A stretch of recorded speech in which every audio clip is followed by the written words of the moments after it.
In today's divided world, this story reminds us that true strength doesn't come from shouting louder, but from staying calm, speaking truth, and leading with wisdom. Karoline Leavitt showed that facts, dignity, and quiet confidence can still move hearts and minds. It's a powerful reminder that no matter your age or background, logic and kindness still win. If this message touched you, we invite you to subscribe to our channel for more stories that uplift and inspire. And don't forget to leave a comment below. What lesson did you take away from today's story? The lecture hall at Harvard University was packed that afternoon. The kind of full house you'd expect when a national political figure shows up, but not the kind that welcomes her with open arms. Karoline Leavitt, the youngest White House press secretary in American history, stepped up to the podium wearing a crisp navy blazer and composed expression. But the moment her heels clicked against the wooden stage, a subtle shift could be felt in the room, like a cold wind brushing against a warm surface. She wasn't here to debate. Not officially. Harvard's political science department had invited her to share insights on the administration's fiscal approach. Tariffs, job growth, deregulation, typical policy talk. But it didn't take long to sense that something else was brewing. Students shifted in their seats. Whispers floated through the air. Eyebrows raised not in curiosity, but in quiet judgment. It wasn't just intellectual skepticism. It was cultural resistance. At the front of the room sat Dean Franklin Owens, arms folded tightly across his chest. A towering figure in Harvard's academic world, Owens was known for two things: his towering resume and his barely veiled disdain for conservatives. His reputation for shutting down right-leaning guests had made waves before. Now, as Karoline began her remarks, his steel-gray eyes locked onto her like a blade waiting to be drawn. Karoline launched into her introduction smoothly. Her voice, firm but respectful, filled the room with the kind of confidence that only someone accustomed to the White House press corps could carry. But no matter how polished her delivery, it was clear many weren't listening for insight. They were waiting for a stumble, waiting to pounce. Behind the polished mahogany of the lectern, you could feel the weight of judgment pressing in, not just from the dean, but from dozens of skeptical students armed with laptops, eye rolls, and preloaded questions designed not to learn, but to trap. Yet Karoline didn't falter. She knew this dance. She'd faced down the nation's toughest reporters and political adversaries before. But something about the atmosphere in this hallowed room felt different, more personal, more targeted. As if her mere presence here, as a young conservative woman in the heart of liberal academia, was a disruption in itself. Dean Owens finally leaned forward, clearing his throat, a low, deliberate sound that cut through the room like a judge's gavel. His lips curled into a thin line. He hadn't said a word yet, but his posture spoke volumes. "You don't belong here." The tension rose like steam. Viewers watching would feel it in their gut, that unmistakable discomfort of seeing someone prejudged not by merit, but by politics. The stage was set not for dialogue, but for confrontation. And as the lights glared down and silence deepened, the question lingered. How would Karoline respond when the challenge came? She didn't flinch. She waited. Because she knew it was coming. The silence that followed Karoline's opening remarks hung heavy in the hall, like the air before a thunderstorm. The tension had already been rising, but now it snapped, sharply, audibly, as Dean Franklin Owens slowly pushed back his chair and stood. The shuffle of his coat, the metallic click of his pen against his notepad, even the subtle scuff of his shoes on the stage floor. It all sounded louder than it should have in that moment. Everyone turned. Students sat up straighter. Reporters leaned in. Cameras zoomed. Even Karoline's breath paused for a second. With a calculated pause, the dean turned toward her. His voice, deep and crisp with years of academic authority, cut across the room. "Miss Leavitt," he said, folding his arms behind his back in a way that suggested both control and condemnation. "You've spoken at length about tariffs, regulation, and energy policy. But let me ask you something not from behind a podium, but from the front of a classroom." Karoline met his gaze evenly, but her posture stiffened. Something was coming. Everyone felt it. Dean Owens walked over to the chalkboard, picked up a piece of white chalk with deliberate grace, and began to draw. Line after line. Symbol after symbol. A multivariable carbon tax model began to take shape, a system of equations complex enough to challenge a graduate thesis, not a guest speaker. The squeak of chalk echoed like thunder. Without looking at her, he spoke again, but his tone had shifted, colder now, with unmistakable disdain. "Here's a model measuring the effect of cap and trade policy on industrial output and carbon emissions, factoring elasticity, shadow pricing, and intersectoral offsets," he said, pointing to one of the equations. "If you truly understand the economics of energy policy, you should have no trouble explaining this to our students." The room froze. Then it started. First a giggle in the back row, then scattered laughter, then a full-on snicker rolling through the left-leaning side of the auditorium. One student muttered under his breath, "Bet she can't even spell elasticity." Karoline stood still, hands resting on the edge of the podium, her face calm but her eyes sharpening. Dean Owens finally turned to her fully, a smile tugging at one corner of his mouth, not friendly but smug. "Unless, of course," he continued, "you're simply reciting a script crafted for you in a West Wing conference room." The jab landed with surgical precision. Gasps rippled through the room. Karoline blinked once, but didn't step back. For the students who admired her, especially the young conservatives in the front rows, this was more than a policy discussion. It was a public trial, and the judge wasn't impartial. "I thought this was an academic forum," she said, her voice steady, though the tension beneath it was palpable. "Not an ambush." A few students clapped, but they were drowned out by the louder chuckles from the other side. Someone in the middle row whispered, "She's done." Dean Owens spread his hands. "It's a fair question, Miss Leavitt.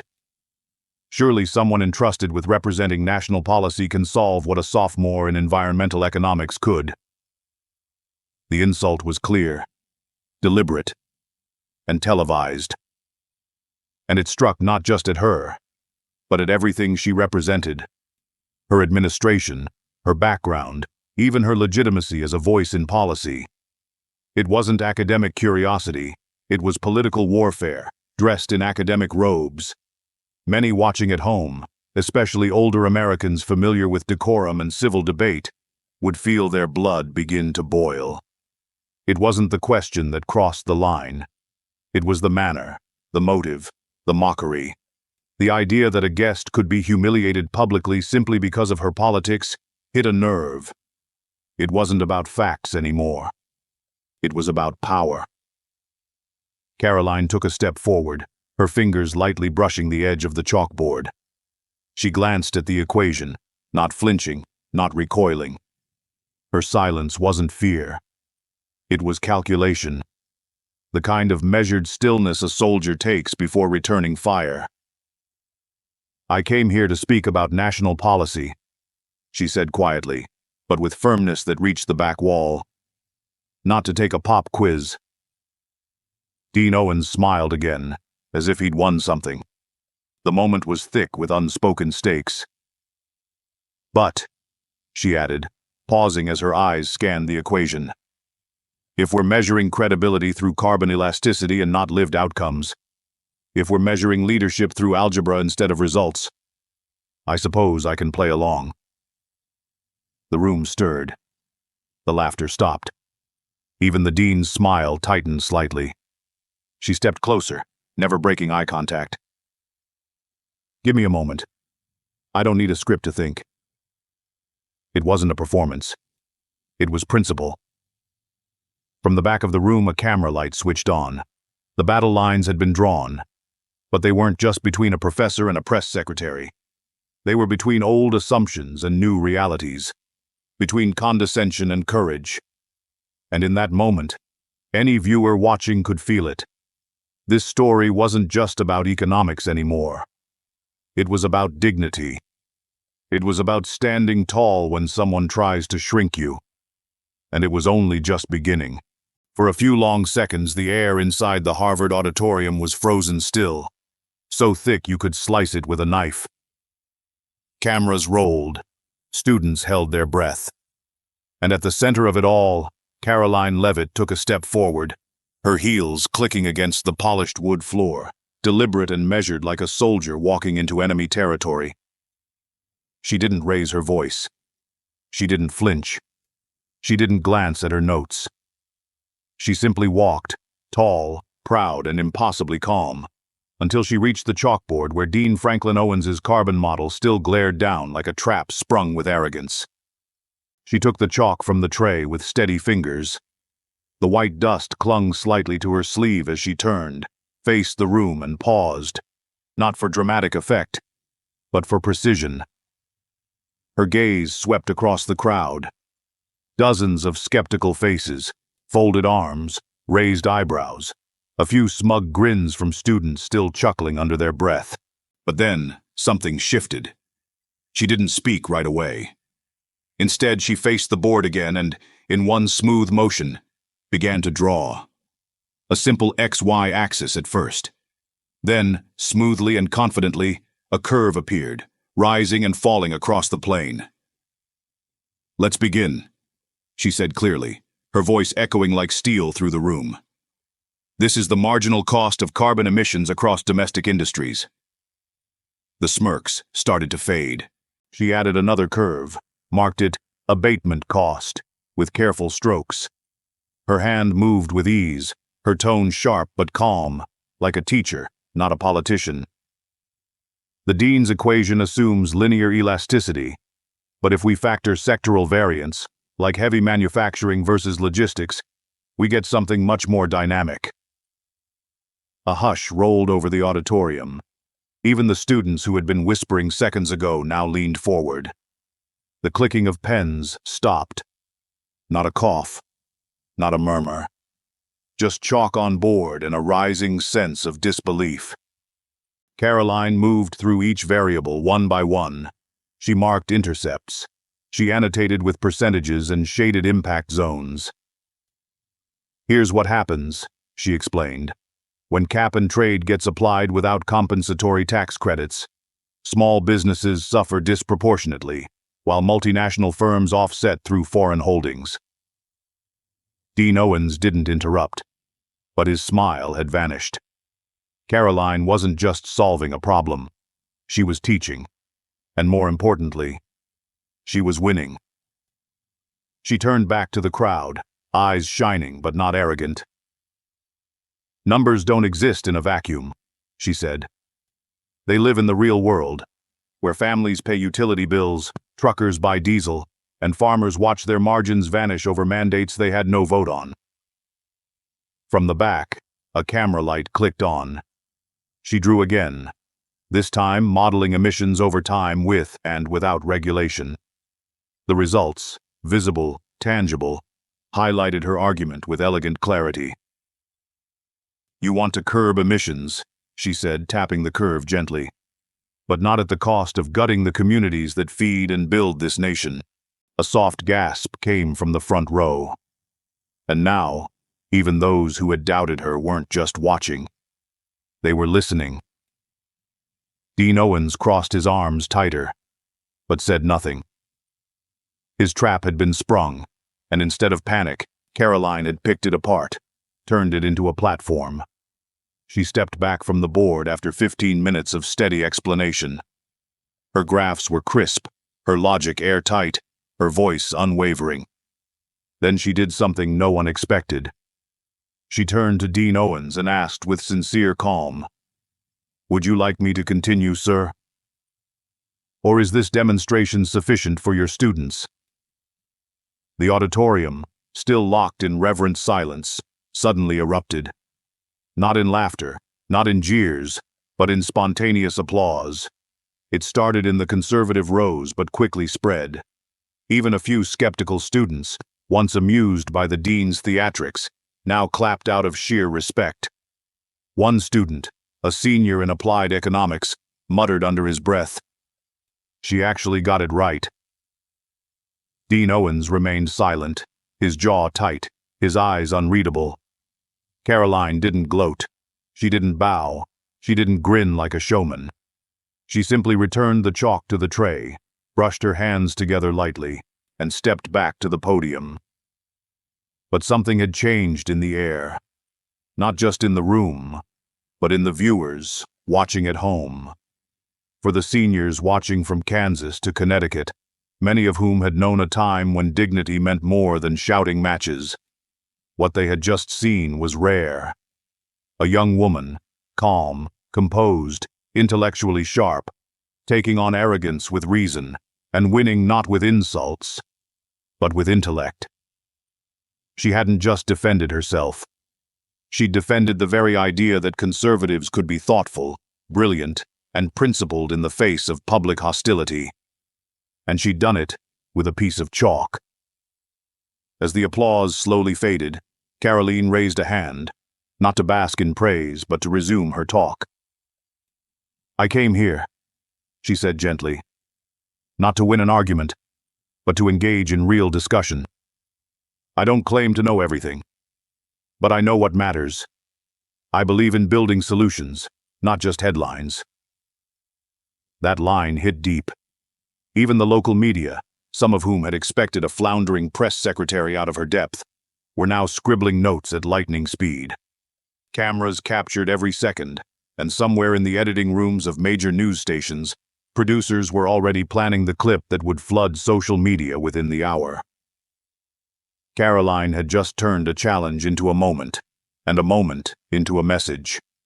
And somewhere in the back of the auditorium, a student whispered what many were thinking. She didn't just answer the question, she redefined the whole room. The moment Karoline stepped back from the chalkboard, a wave of silence swept over the auditorium, like the calm after a storm. The equations, the curves, the detailed breakdowns she had drawn were still fresh, stretching across the board like a battlefield map, but one in which the unlikely general had just won every inch.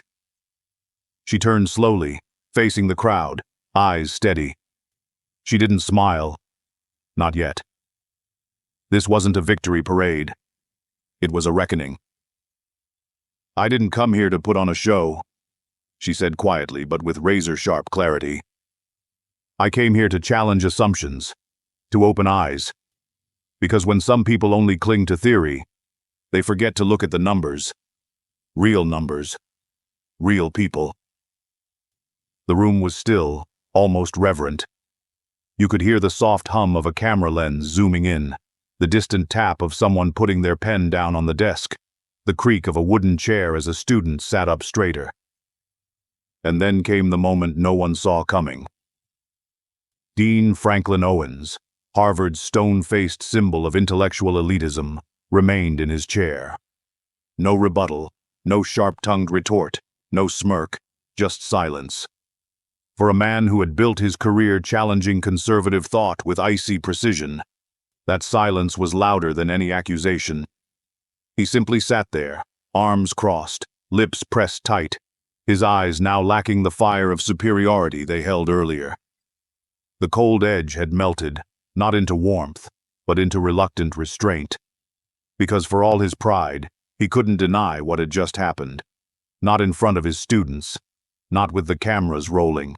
And that's when it happened. A single clap. Then another. Then 10. Then 50. The conservative students, seated close to the front, rose to their feet, clapping, cheering, some even wiping away tears of pride. They'd come bracing for another public ambush of someone who shared their values. Instead, they'd just watched Karoline dismantle every stereotype, every insult, every smug assumption, with nothing but chalk and truth. But what no one expected was what followed next. From the back of the room, where liberal-leaning students had spent the first half of the lecture rolling their eyes and whispering jokes, a hand slowly raised. Then a second. Then, hesitantly, a few stood. The claps were softer, uncertain, but they were real. Because even they, students who didn't agree with Karoline politically, had to admit what they'd seen wasn't theater. It was brilliance. And respect, in its purest form, knows no party lines. The dean didn't applaud. He didn't move. But the auditorium had turned, not into a rally, not into a circus, but into a room finally united by one undeniable truth. Intellect had just triumphed over bias. Not with arrogance, not with slogans, but with grace. Karoline stood at the podium, letting the applause rise around her like a tide. For a brief second she glanced down, not at notes, not at the board, but at her hands. The same hands that once flipped through worn textbooks late at night in college, running equations for fun, for clarity, for understanding. Now, they had just redrawn the boundaries of a national debate.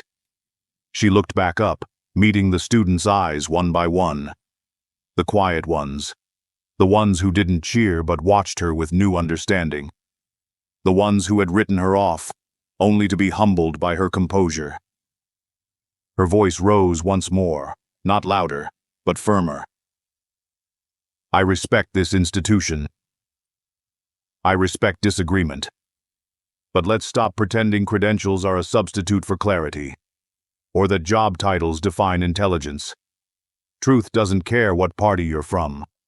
It only cares whether you're paying attention. A ripple of quiet "mms" and nods moved through the crowd. She didn't need to boast. She didn't need to gloat. The board behind her had done the speaking, and the silence of Dean Owens had done the rest. A student near the front, a girl wearing a Harvard economics sweatshirt, stood and whispered to the student beside her, "I've never seen a speaker handle a moment like that. Not even our faculty." The boy beside her nodded. She was supposed to fall, but she flew. And that, right there, was the shift. Karoline Leavitt hadn't just defended herself. She had reshaped the room, restored something many thought was gone. The idea that merit matters more than ideology. That facts, spoken with courage, can still silence condescension. That calm clarity can still rise above noise. As the applause finally began to settle, a student in the back called out, "Thank you for treating us like we could understand the hard stuff." A few chuckled. Karoline smiled, just barely. "You're welcome," she said. "Because you can." It wasn't a mic drop. It was something quieter, stronger, something older Americans watching from home would recognize not as flash, but as substance. In living rooms across the country, especially among seniors who've seen the nation shift over decades, there was a collective breath, a nod, maybe even a fist gently hitting the armrest of a recliner with a proud, "That's how you do it." They didn't need her to yell. They didn't want her to insult. They wanted her to prove them wrong. And she did. In the Harvard auditorium that day, Karoline Leavitt didn't win an argument. She restored balance. And when she walked out of that lecture hall, chalk dust still faint on her blazer sleeve, the students didn't just see a press secretary. They saw a woman who walked into fire and didn't burn. They saw an equal. They saw a mind. They saw the future. And for once, it wasn't shouting. It was teaching. The applause still lingered in the hallways as Karoline Leavitt stepped out of the Harvard auditorium, the cold Cambridge air brushing against her cheeks. Students continued to file out in quiet awe, many still murmuring about what they had just witnessed. The chalk-streaked whiteboard was behind her now, but the energy it stirred hadn't faded. It had only begun to ripple. She stood in the corridor, catching her breath, not from exhaustion, but from the quiet weight of what had just happened. Her phone buzzed in her coat pocket. No doubt media requests, messages from DC, or press office updates. But she didn't reach for it. Not yet. For now, she just listened to the hallway hum, to footsteps and stunned whispers. And then, one voice stood out. "Miss Leavitt?" Karoline turned. A young woman, maybe 20, approached with cautious steps and a curious, almost reverent gaze. She wore a maroon Harvard hoodie and clutched a slim notebook to her chest, like it held something fragile. Her dark curls were pulled back into a low ponytail, and her tone was steady, though her eyes shimmered with emotion. "I'm Elena Soto," she said, extending a hand.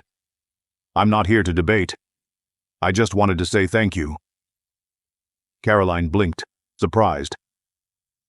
"Thank you?" Elena nodded, her voice catching slightly. "You didn't just prove a point today. You reminded us that intelligence and kindness still go together. That you don't have to be loud to be strong. You don't have to be cruel to be right." Karoline softened, genuinely touched. "That means a lot, Elena. Really." Elena hesitated, her grip on the notebook tightening. Then, with a deep breath, she pressed forward. "I'm part of the Harvard Policy and Data Analysis Group. We're not left or right. We're just a bunch of students who care about facts, about truth. Today, you didn't take a side. You took a stand. Would you consider becoming our honorary advisor?" Karoline paused. For a moment, it was as if time stilled. The thought of joining a Harvard group, at this institution, after that confrontation, was surreal. But looking into Elena's eyes, she saw no mockery, no agenda, just a young mind trying to make sense of the world. And in that, Karoline saw herself years ago. She smiled, not the press secretary grin for cameras, but a warm, maternal smile that came from somewhere deeper. "I'm not a professor, Elena. I don't teach. But I always make time to share the truth." Elena grinned, her eyes lighting up like a candle in winter. "That's exactly why we need you." Karoline chuckled softly, her tone light but sincere. "Let me think about it. But I'll say this. I'm honored." It wasn't a headline moment. There were no cameras, no tweets, no applause. But in the quiet hallway of an elite university, a generational bridge had just been built, between a young seeker of truth and a woman who had just proven that truth still mattered. For viewers back home, especially older Americans who had watched institutions drift, who had grown wary of bias, noise, and posturing, this moment felt like a balm, a reminder that despite the chaos, there were still sparks of clarity, that there were still young people listening, and leaders willing to guide them. Karoline didn't boast. She didn't gloat. She didn't need to. She had walked into a room of skepticism and left behind a ripple of change. And Elena, she was proof that ripple had landed. As Karoline exited the building, she caught her reflection briefly in the tall glass of the front doors. For a second, she barely recognized herself. Not because she had changed physically, but because something in her posture had shifted. She didn't just look like a spokeswoman anymore. She looked like a mentor. Back inside, Elena clutched her notebook, scribbling something furiously. A quote, perhaps, or an idea inspired by the moment. Her friends gathered around, whispering in hushed voices, replaying Karoline's words, reliving the moment she took the board like a warrior with a piece of chalk. This wasn't just a story of intellectual victory. It was the quiet start of legacy. For many watching, especially those who'd weathered decades of politics, from Watergate to Reagan, from Clinton to Trump, this felt like a return to something deeper. A call to reason. A celebration of discipline, grace, and authentic conviction. One viewer in Kansas might lean back in his recliner and mutter, Now that's the kind of woman I'd vote for. Another in rural Ohio, sipping coffee, might whisper to her granddaughter, "Honey, don't let the noise fool you. Follow the truth like she just did." Because while Karoline didn't raise her voice, she raised the standard. And as she walked down those Harvard steps, snowflakes beginning to drift from the cloudy Massachusetts sky, she pulled her phone from her coat pocket. At last. Dozens of missed calls, unread texts, emails stacking up like bricks. But her fingers bypassed them all and opened a simple message thread. To Nicholas Rio. From Karoline Leavitt. Message. Today was more than a debate. I think I just found something new in myself. Let's talk tonight. I want your thoughts. She hit send, then slid the phone back into her pocket. The snow began to fall harder now, coating the brick paths of Harvard Yard in a soft white blanket. But Karoline didn't rush. She walked slow, measured, thoughtful. Not just a messenger. Now, a mentor.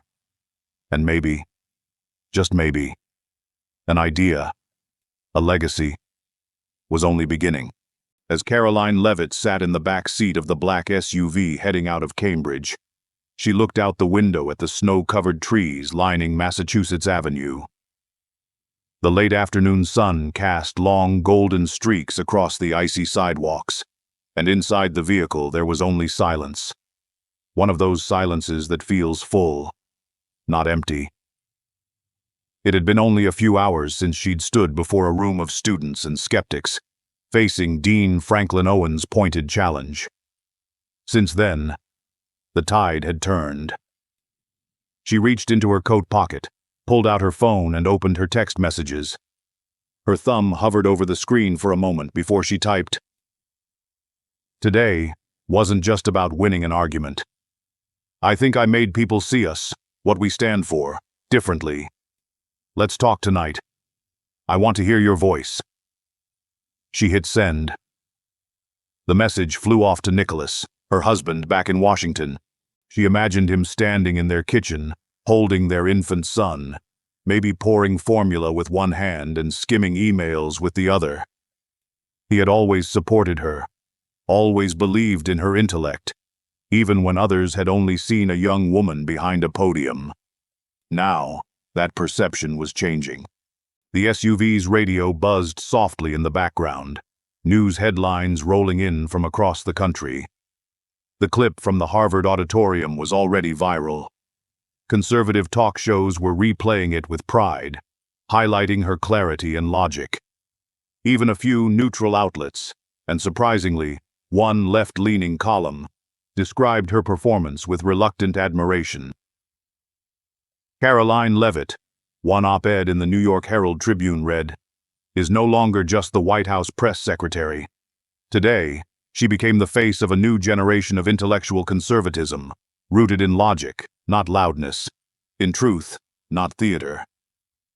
Another viral headline simply read, "Not just Trump's voice, America just met Karoline's mind." But for Karoline, it wasn't about the headlines. It was about the shift she'd felt in the room. The moment when students, even those who had doubted her from the start, leaned forward, not in hostility, but in curiosity. The way Dean Owens, so certain in his superiority, had fallen silent as her chalk etched out every equation. The hush that followed her explanation, the thunderous applause. And finally, Elena Soto's invitation to advise the policy and data group, an olive branch, not in politics, but in purpose. This was what real influence looked like, not yelling louder, but standing stronger, not attacking the other side, but making them stop and listen. Karoline scrolled through her phone. Social media was flooded with screenshots of her solving the carbon model. Memes had already begun, some humorous, some powerful. One image in particular caught her eye. A side-by-side photo. On the left, a screenshot of Dean Owens drawing the equation with a smirk. On the right, Karoline calmly circling her final answer. Below it, the caption read, "They thought she came to speak. She came to teach." Karoline smiled softly and saved it. She leaned back in her seat as the car passed Harvard Yard, now bathed in golden light, the same place where hours earlier she'd been met with judgment. Now, it stood behind her, quieter, changed. For viewers at home, especially older Americans, the ones who'd followed politics for decades, who had seen conservative voices mocked, misjudged, and underestimated, this wasn't just a proud moment. It was personal. It was the moment they could point to and say, "See, this is what we've been trying to say. This is why we believe what we believe." Karoline hadn't raised her voice. She hadn't thrown insults. She hadn't leaned on power or position. She had relied on knowledge. And she had spoken not just with intellect, but with heart. That night, as Karoline walked through the door of her home in Washington, the warm light spilling from the windows felt different. Nicholas stood in the kitchen, their baby in one arm, a grin spreading across his face as she stepped inside. "You were incredible," he said, setting down the bottle and walking over.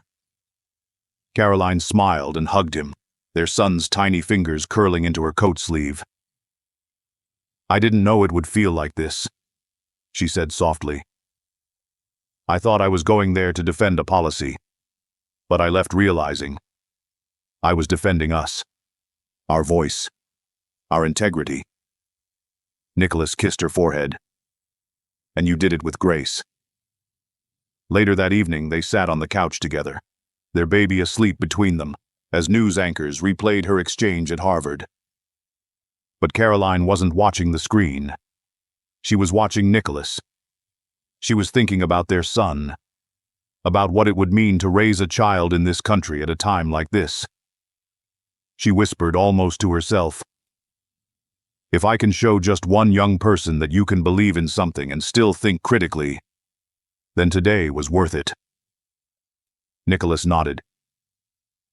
"You already did."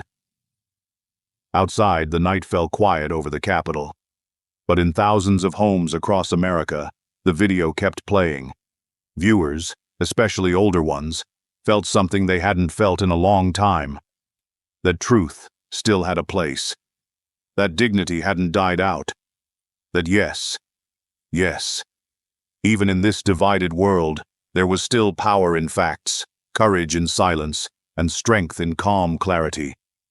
Karoline hadn't just won a debate. She had stirred the soul of a nation. She had reminded people that you don't need to scream to be heard. You don't need to bend facts to hold ground. And you certainly don't need to mock others to prove your worth. As she tucked her baby into bed, her heart was full, not with pride, but with purpose. She wasn't just a spokesperson anymore. She was a symbol that intelligence still matters, that integrity still counts, and that the future still holds hope. In today's divided world, this story reminds us that true strength doesn't come from shouting louder, but from staying calm, speaking truth, and leading with wisdom. Karoline Leavitt showed that facts, dignity, and quiet confidence can still move hearts and minds. It's a powerful reminder that no matter your age or background, logic and kindness still win. If this message touched you, we invite you to subscribe to our channel for more stories that uplift and inspire. And don't forget to leave a comment below. What lesson did you take away from today's story?